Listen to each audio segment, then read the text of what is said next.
সমন্বয় ছাড়া সরকারের উদ্দেশ্য সফল হবে না বলে মনে করেন ব্যবসায়ীরা। আর কাস্টম কমিশনার জানান, সীমিত জনবল সহ নানা সংকট সত্ত্বেও 24 ঘন্টা সেবা দিচ্ছেন তারা। সোহাগ কুমার বিশ্বাসের প্রতিবেদন। এককভাবে রাজস্ব আয়ের সবচেয়ে বড় প্রতিষ্ঠান চট্টগ্রাম বন্দর সংলগ্ন এই কাস্টম হাউস 2015-16 অর্থ বছরে যার আয় ছিল 31,299 কোটি টাকা, আর গেল অর্থ বছরে আদায় হয়েছে 36,706 কোটি টাকা। প্রবৃদ্ধির হিসেবে যার পরিমাণ ছিল 17 ভাগেরও বেশি। প্রধানমন্ত্রীর নির্দেশে এখন থেকে সরকারি ছুটিসহ 24 ঘন্টা খোলা থাকছে প্রতিষ্ঠানটি।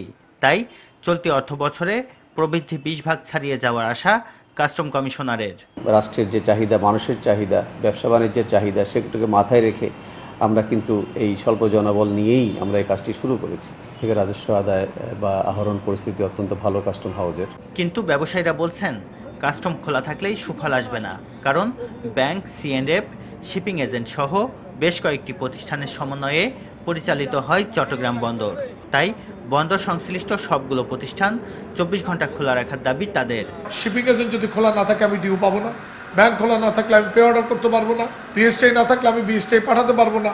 সেই ক্ষেত্রে আমাদের দাবি 24 ঘন্টা খোলা রাখতে হলে অবশ্যই অন্যান্য ডিপার্টমেন্টও সেইভাবে আমাদেরকে খোলা রাখতে হবে। কাস্টমস এবং বন্দর খোলা রাখলে হবে না, এর সাথে সাথে রিলেটেড যে সমস্ত অর্গানাইজেশন আছে, স্টেক হোল্ডার আছে, তাদেরকেও কিন্তু এগুলি খোলা রাখতে হবে। আদারওয়াইজ আমি যে বিল অফ এন্ট্রি সাবমিট করব সেটা কিন্তু ফুলফিল হবে না। আমদানি শুল্ক, ভ্যাট এবং সম্পর্ক শুল্ক, এই তিনটি খাত থেকেই রাজস্ব আদায় করে কাস্টমস। এর মধ্যে সবচেয়ে বেশি আয় হয় ভ্যাট থেকে। কিন্তু চলতি অর্থ বছরে নতুন ভ্যাট আইন স্থগিত করায় লক্ষ্যমাত্রা পূরণ করা কঠিন হয়ে দাঁড়াবে বলে মনে করেন সংশ্লিষ্টরা। সোহাগ কুমার বিশ্বাস, এসএটিভি, চট্টগ্রাম। জামালপুর ও গাইবান্ধায় বন্যায় রোপা আমন, আউশ, পাট, সবজি ও বীজতলার ব্যাপক ক্ষতি হয়েছে। ভেসে গেছে পুকুরের মাছও। তাই ক্ষতি পুষিয়ে ওঠা নিয়ে দুশ্চিন্তায় পড়েছে ক্ষতিগ্রস্তরা। ক্ষয়ক্ষতি নিরূপণ করে কৃষকদের সহায়তার আশ্বাস দিয়েছে কৃষি বিভাগ। জামালপুর প্রতিনিধি ফজলে এলাহি মাকাম এবং গাইবান্ধা প্রতিনিধি কায়সার প্লাবনের প্রতিবেদন জানাচ্ছেন মেজা বেনিওনা। এবারের বন্যায় জামালপুরে ৭,৪৭০ হেক্টর জমির ফসল পানিতে তলিয়ে গেছে। এর মধ্যে পচে নষ্ট হয়েছে ৭০০ হেক্টর আউশ ধান, ৬০ হেক্টর রোপা আমন, ১,৩৭০ হেক্টর সবজি ক্ষেত, ৩৮৫ হেক্টর বীজতলা, ৪,৯০০ হেক্টর পাট ক্ষেত। এতে চরম দুশ্চিন্তায় পড়েছেন কৃষকেরা। নতুন হরি আপনি কি বীজ দিবেন, কি হরবেন না হরবেন, আমার কাছে টাকা পয়সা নাই, গরিব মানুষ আমরা হেরে।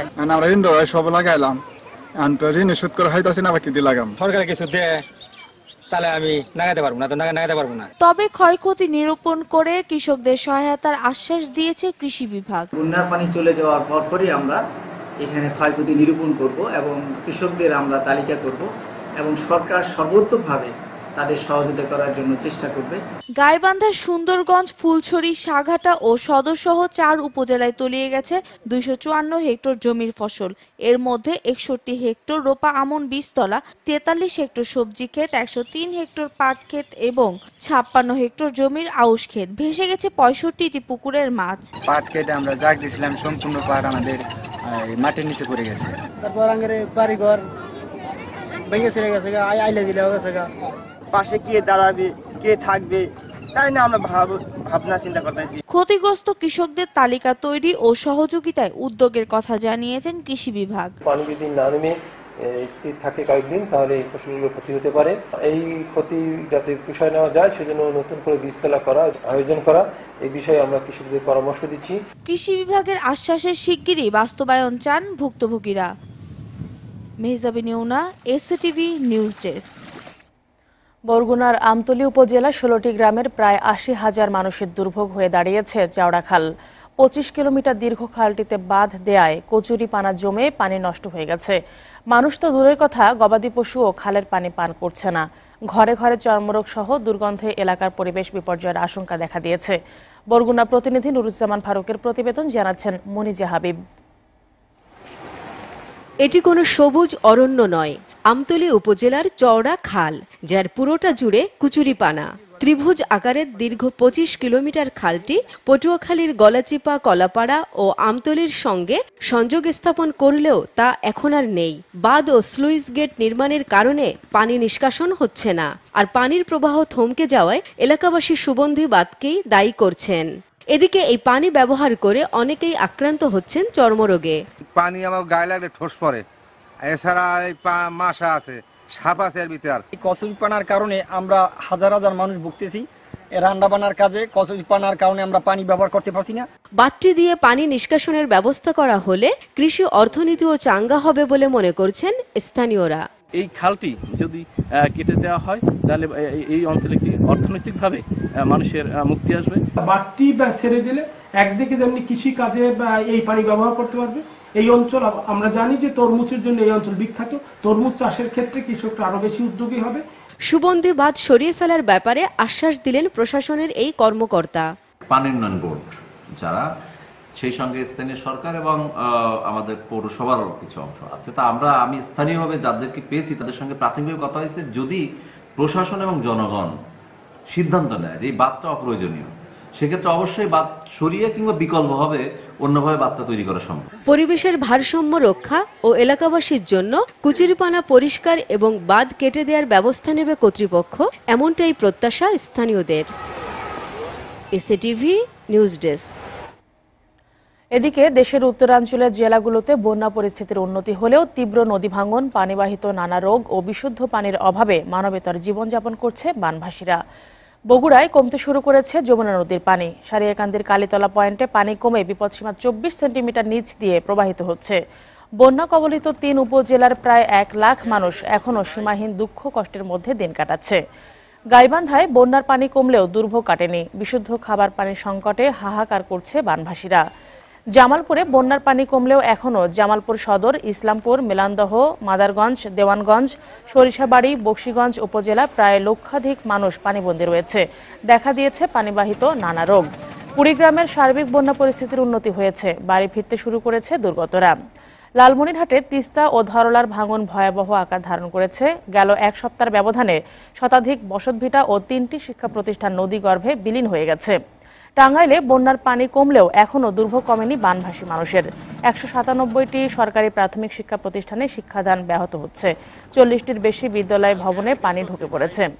অন্যদিকে কুশিয়ারা নদীর পানি আবারও বেড়ে বিপদসীমার উপর দিয়ে প্রবাহিত হওয়ায় মৌলভীবাজারের 5 উপজেলার বন্যা পরিস্থিতি অপরিবর্তিত রয়েছে। উন্নয়ন কাজে ধীরগতি এবং সংশ্লিষ্ট প্রশাসনের অযত্ন অবহেলায় চলাচল অযোগ্য হয়ে পড়েছে রাজধানীর ঐতিহ্যবাহী মিরপুর মাজার রোড। ভুক্তভোগীদের দাবি, একটু বৃষ্টি হলেই খানাখন্দে ভরা সড়কটি পরিণত হয় মৃত্যুকূপে। অন্যদিকে স্থানীয় সংসদ সদস্যের দাবি, ব্যস্ত সড়কটিতে চলাচল অক্ষুণ্ণ রেখে কাজ করার কারণেই উন্নয়ন কাজের এই ধীরগতি। আগামী মাসেই পুরোদমে কাজ শুরু করবে উত্তর সিটি কর্পোরেশন। রাসেল মিজানের তোলা ছবিতে মিজান আহমেদের প্রতিবেদন। খানাখন্দে ভরা সড়কটির বেহাল দশা দেখে বোঝার উপায় নেই এটি তিলোত্তমা ঢাকার কোনো রাস্তা। এরপরও মিরপুরের মাজার রোডের সামনে গেলে দেখা মিলবে সড়ক নামের ভোগান্তির এই করুণ দৃশ্য, যার প্রধান শিকার স্থানীয় শিক্ষার্থীরা। সবচেয়ে বড় সমস্যা হচ্ছে আমাদের যারা আমরা স্কুলে যাই, রিকশা বাঁকা হয়ে পড়ে যায়, ব্যথা পায় অনেকে। জীবন হাতে নিয়ে রাস্তায় চলাচল করা লাগে। ভুক্তভোগীদের অভিযোগ, উন্নয়নের নামে সিটি কর্পোরেশনের তৈরি করা গর্তগুলো একটু বৃষ্টিতেই মরণ ফাঁদে পরিণত হয়। আর যদি বৃষ্টি হয় তাহলে তো মনে করেন অবস্থা খারাপ। এখানে বৃষ্টি হলে প্রতি মিনিটে মিনিটে লোক পড়ে, আমরা দৌড়ে যায় এদেরকে উদ্ধার করি। বছর জুড়ে চলা এই ভোগান্তির সমাধানে সংশ্লিষ্টদের উদাসীনতায় ক্ষুব্ধ মিরপুরবাসী। আমাদের এখানে দেখার মতো এখন পর্যন্ত কেউ আসে নাই। যখন দেখবেন নাকি 16 ডিসেম্বর হয়, তখন একটু মনে করেন হালকা রোড পার্কে কোনো মতন ঠিক করে রাস্তা ঠিক করার পর আবার কিছুদিন যাচ্ছে আবার এই অবস্থা। গাবতলী ও আশুলিয়া দিয়ে বেরিয়ে যাওয়ার সুযোগ থাকায় সড়কটিতে যানবাহনের বাড়তি চাপ স্থানীয়দের দুর্ভোগ বাড়িয়ে দেয় আরও। স্থানীয়রা বলছেন দেশের 4টি গুরুত্বপূর্ণ মাজারের একটি এই হযরত শাহ আলী রহমতুল্লাহ আলাইহির দরগা, আর তার সামনেই মূল সড়কটির এই দীর্ঘদিনের বেহাল দশা জনপ্রতিনিধিদের জনবিচ্ছিন্নতাকে যেমন স্পষ্ট করছে, ঠিক তেমনিভাবে স্পষ্ট করছে সিটি কর্পোরেশনের নজরদারির অভাবকে। তবে স্থানীয় সাংসদ বলেন, উন্নয়নের স্বার্থেই এই ভোগান্তি। কাজগুলি ধীর গতিতে করতে হয়েছে, কারণ হলো চলারও রাস্তা রাখতে হবে, আবার কাজও শেষ করতে হবে। উন্নয়ন করতে হলে মানুষকে একটু কষ্ট করতে হবে, এটা হলো বাস্তবতা। বৃষ্টিটার জন্য এখন কাজ বন্ধ আছে। আগামী 1 মাসের মধ্যে আমার কাজ আবার মনে হয় শুরু হবে ইনশাল্লাহ। ঢাকা উত্তর সিটি কর্পোরেশন এবং ওয়াসার সমন্বয়ে দ্রুত সড়কটি সংস্কার হবে বলেও আশ্বাস দেন স্থানীয় সাংসদ। মিজান আহমেদ, এসএটিভি, ঢাকা। এসএটিভি সংবাদে নিচ্ছে একটা বিরতি, ফিরে এসে থাকছে।